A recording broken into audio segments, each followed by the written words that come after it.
Bismillahirrahmanirrahim. Assalamu alaikum students. My name is Abdul Rahman and I'm teaching you biology. Students, in this session we are going to discuss a very short topic that is about the test tube babies. देखने में बहुत ही छोटा सा topic है लेकिन technology के एतबार से बहुत ही इंपॉर्टेंट और बहुत सारे लोगों के मसाइल का हल इसमें मौजूद है. It is also known as IVF in vitro fertilization. Details board पे देखते हैं. जी स्टूडेंट्स, टेस्ट ट्यूब बेबीज. अब जैसे ये टर्म या ये इस्तिलाह हम सुनते हैं अपने इर्द गिर्द सोसाइटी में भी, तो एक इस तरह का ख्याल आता है कि जैसे कोई मसनूई तौर पे इंसानी बच्चे पैदा किए जा रहे हों. लेकिन स्टूडेंट्स, ये अमल कतन ऐसा नहीं है. इसको जरा तवज्जो से समझिएगा कि बुनियादी तौर पे वो वाले पेरेंट्स के जो बेतहाशा कोशिशों के बावजूद किसी ना किसी फिजिकल या फिजियोलॉजिकल इनकम्पैटिबिलिटी की वजह से उनके गमीट्स आपस में सक्सेसफुली फर्टिलाइज नहीं कर पा रहे एक दूसरे को, तो उस सूरत में फिर ये टेक्नोलॉजी का इस्तेमाल करते हुए एक मसनूई तौर पे फर्टिलाइजेशन का अमल बनाया गया जिसको हम कहते हैं IVF इन विट्रो फर्टिलाइजेशन. और इसको बाज़-औक़ात असिस्टेड फर्टिलाइजेशन भी कहा जाता है कि अगर नेचुरल प्रोसीजर्स के तहत मेल गमीट्स और फीमेल गमीट्स आपस में कंबाइन नहीं हो पा रहे तो उसके लिए फिर लैब में मुख्तलिफ टेक्निक्स इस्तेमाल करते हुए यहां पे मेल और फीमेल गमीट्स को सक्सेसफुली फ्यूज करवा दिया जाए. तो this is the concept of the test tube babies.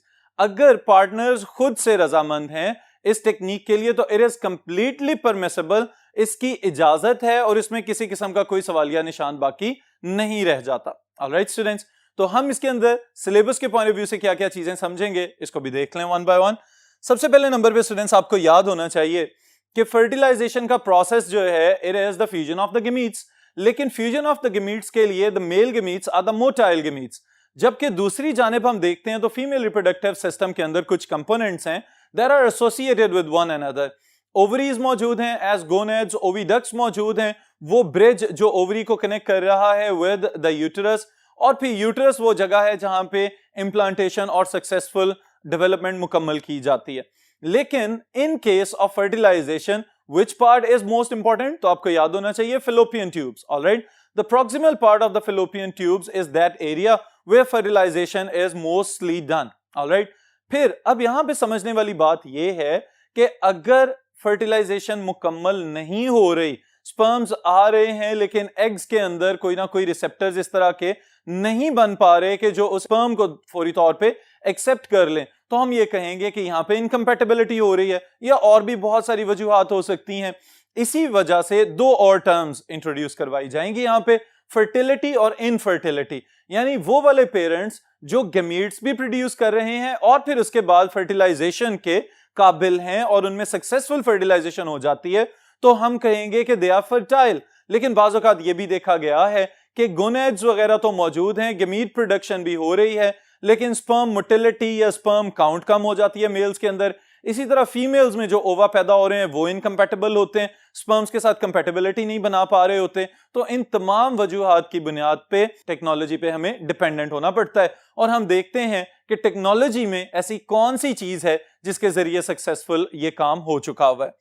सबसे पहले नंबर पे स्टूडेंट्स याद रखिएगा कि बुनियादी तौर पे इसमें किया क्या जा रहा है. जो दोनों पार्टनर्स हैं उनमें से मेल में से स्पर्म्स ले लिए जाएंगे, सीमन हम कहते हैं जिस फ्लूइड को, sperm containing and the glandular secretion containing mixture is known as semen. अब ये जो सीमन लिया जाता है इसमें से फिर जो ज्यादा हेल्थी या स्ट्रॉन्ग किस्म के स्पर्म्स होंगे उनको सेलेक्ट कर लिया जाएगा. On the other side females को थोड़ा सा मेडिकली ट्रीट करना पड़ता है, क्योंकि आपको याद होगा नेचुरल रिप्रोडक्टिव साइकिल्स में only one functional ovum is produced at one time in one reproductive cycle. तो यहां पे उन्हें किसी सूरत में हम यूं कह सकते हैं कि हाइपर ओव्यूलेटिंग फेज में लेके जाना होता है, जहां पे वो एक से ज्यादा ओवा या एक से ज्यादा फॉलिकल्स पैदा करने की सलाहियत रखती हूं. फिर फीमेल्स की ओवरीज और मेल्स के जो टेस्टीज हैं इनमें से गमीट्स या इनके सैंपल्स ले लेने के बाद आपने याद रखना है कि इस पूरे प्रोसीजर को IVF जिसे हम कह रहे हैं या टेस्ट ट्यूब बेबीज का जो मैकेनिज्म है इसको तीन बड़े हिस्सों में डिवाइड कर सकते हैं. The first one is known as follicle aspiration, यानी कि पहले ओवा की अच्छी तरह से छानबीन की जाए और फिर उसके बाद उनको सेलेक्ट कर लिया जाए या कलेक्ट कर लिया जाए. So eggs are harvested from ovaries. Expert look for eggs in ovaries through ultrasound. ये एक प्रॉपर जो है मैकेनिकल मैकेनिज्म होगा. Several eggs are collected through needle attached to the suction device. यानी कि एक बारीक सी सुई जो है उसको ओवरीज तक पहले इंजेक्ट किया जाएगा और साथ साथ लोकेट किया जाएगा कि कहां पे ओवा मौजूद हैं। फिर उसके बाद उनको एक सक्शन मशीन के साथ अटैच करके तो उसमें से एग्स को, यानी ओवरीज के अंदर जो फॉलिकल्स के अंदर एग्स पड़े हुए हैं, उन एग्स को वहां से उठा लिया जाएगा। ये वाला पहला फेज है जिसे हम कह रहे हैं फॉलिकल एस्पिरेशन। इसके बाद अब एग्स भी हमारे पास आ चुके हुए हैं, मेल से हम पहले से जो है सीमन कलेक्ट कर चुके हुए हैं, तो यहां पे क्या करना है, सिर्फ इनको आपस में फ्यूज करवाना है। और फ्यूज चूंकि बॉडी से बाहर किया जा रहा है, चूंकि ग्लासवेयर या लैब का अपरेटस इस्तेमाल हो रहा है, तो इस वजह से इसको हम कहते हैं it is in vitro fertilization. जी स्टूडेंट्स, इन विट्रो फर्टिलाइजेशन दूसरा फेज है इस प्रोसीजर में। अब इसमें क्या किया जाता है, the collected eggs are taken into lab and then insemination is performed। insemination generally किस तरह से की जाती है, जिसकी वजह से इसका नाम टेस्ट ट्यूब रखा गया कि टेस्ट ट्यूब के अंदर एग्स वगैरह को इंसर्ट किया जाए और फिर उसके अंदर ही सीमन को जो है वो पोर कर दिया जाए। यानी जैसे ही वहां पे स्पर्म्स गिराए जाएंगे, उसके बाद ये आपस में नेचुरल मैकेनिज्म के थ्रू जो है वो कंबाइन होना शुरू हो जाए।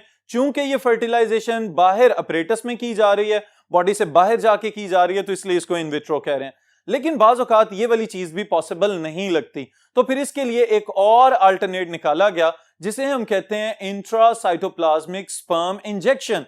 यानी एक बारीक सी सिरिंज के जरिए दोबारा से स्पर्म्स को डायरेक्टली ओवम के साइटोप्लाज्म के अंदर जाके इंजेक्ट कर दिया जाएगा। तो चूंकि साइटोप्लाज्म के अंदर जाके स्पर्म्स को रिलीज किया जा रहा है, that's why it is known as intracytoplasmic sperm injection.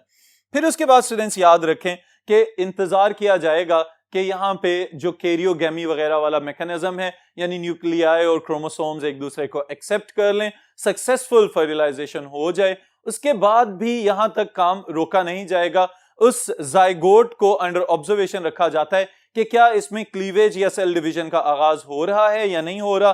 तो फिर जैसे ही उसमें क्लीवेज या सेल डिवीजन का आगाज हो जाए, फिर उन एम्ब्रियोज को निकाल के अब अगली फेज में दाखिल करना है। मोस्टली इस तरह से किया जाता है कि कुछ एम्ब्रियोज जो हैं उनको तो एक सिरिंज में भर के अगली स्टेज की तरफ ले जाएंगे, जिसे हम कहेंगे एम्ब्रियो ट्रांसफर। और साथ ही साथ बाज़ औक़ात ये भी किया जाता है कि अगर परमानेंट इनकम्पैटिबिलिटी या इनफर्टिलिटी का मसला हो उन कपल में या उन पेरेंट्स के अंदर, तो फिर इन्हीं एग्स को फ्रीज करके संभाल भी लिया जाता है ताकि फ्यूचर में दोबारा इस्तेमाल किया जा सके। फिर इसमें स्टूडेंट्स एक इंपॉर्टेंट स्टेटमेंट याद रखिएगा कि जो डेवलपिंग एम्ब्रियो है उसके ऊपर एक प्रोटेक्टिव लेयर मौजूद होती है जिसे हम कहते हैं जोना पेल्यूसिडा। इस जोना पेल्यूसिडा को हटाना बहुत ज्यादा जरूरी है ताकि जब एम्ब्रियो को ट्रांसफर किया जाए बैक टू द यूट्रस, तो यूट्रस के साथ कनेक्शन डेवलप करना है एम्ब्रियो ने। तो इस मैकेनिज्म को हम कहते हैं जोना हैचिंग, यानी कि जोना पेल्यूसिडा का हट जाना और उसमें से जो डेवलपिंग एम्ब्रियो है उसका निकल जाना, इसको हम कहते हैं जोना पेल्यूसिडा हैचिंग। तो यहां पे आर्टिफिशियली हैचिंग करवाई जाएगी, जोना पेल्यूसिडा को रप्चर किया जाएगा, उसमें होल बनाया जाएगा और फिर उसके बाद इन एम्ब्रियोज को उठा के सिरिंज के जरिए इंजेक्ट कर दिया जाएगा into the uterus. Alright students, फिर यूट्रस के अंदर इंजेक्ट करने के बाद जो डेवलपिंग एम्ब्रियोज हैं उनकी इम्प्लांटेशन को मॉनिटर किया जाता है और फिर उसके बाद अगर ये इम्प्लांटेशन सक्सेसफुल हो जाए तो बिल्कुल नॉर्मल ह्यूमन जेस्टेशन की तरह ऐसा ऐसा ही अपनी डेवलपमेंटल फेजेस से ये फीटस गुजरेगा और after 280 days it will be a normal birth. Alright students, तो इस पूरे केस को समझते हुए हम ये कह सकते हैं कि वो पेरेंट्स के जिनमें कोई भी इनकम्पैटिबिलिटी का इशू है, they can take support from this biotechnological technique जिसे हम कहते हैं टेस्ट ट्यूब बेबीज और in vitro fertilization. This is all for this session. इंशाल्लाह नेक्स्ट सेशन में नेक्स्ट टॉपिक के साथ मुलाकात होगी।